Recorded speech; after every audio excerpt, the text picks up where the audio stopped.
नमस्कार, मी सना दळवी. डॉक्टर चंदू पवार लिखित एक फार सुंदर त्यांनी नाताळ सणानिमित्त जे लिहिलं आहे ना, ते इतकं सुंदर आहे. काही काही गोष्टी इतक्या सहज सुंदरतेने कवी लेखक जे मांडतात ना, त्याला तोड नाही. तुमच्यापुढे सादर करते की रात्री उशिरा ऑफिसमधून घरी जाताना रस्त्याच्या कडेला कडाक्याच्या थंडीत कुडकुडणाऱ्या एका वृद्धाच्या अंगावर त्याने आपली शाल पांघरली. मुलासाठी घेतलेला खाऊ नकळत त्याच्या बाजूला ठेवून तो मार्गस्थ झाला. झोपेतून धडपडून उठलेल्या वृद्धाला अंगावर शाल आणि खायला खाऊ दिसला.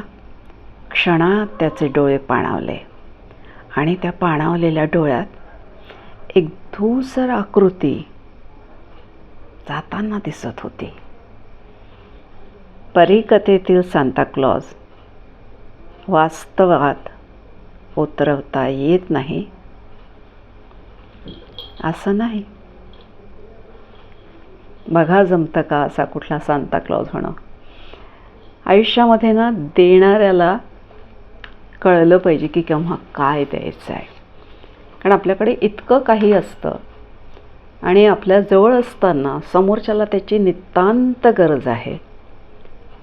ही जेव्हा वास्तविकता आपल्याला कळेल तेव्हा आपण माणूस म्हणून अगदी काय म्हणता येईल त्याला, पारस होऊन जातो.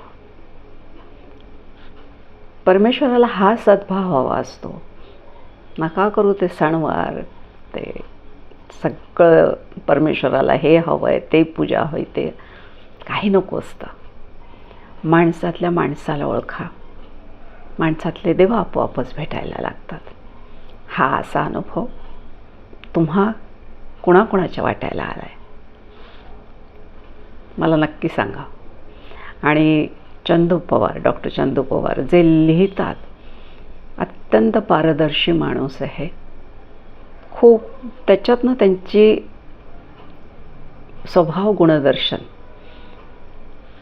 हे बघायला मिळतं. आणि जेव्हा खरंच एक आपण उत्कृष्ट माणूस आहोत ह्याची पावती जेव्हा कुणाच्या डोळ्यात दिसते ना, तो जो सद्भाव, ते जे आशीर्वाद असतात, ते जे ब्लेसिंग्स असतात, अनमोल असतात. असे क्षण जगून नक्की बघा.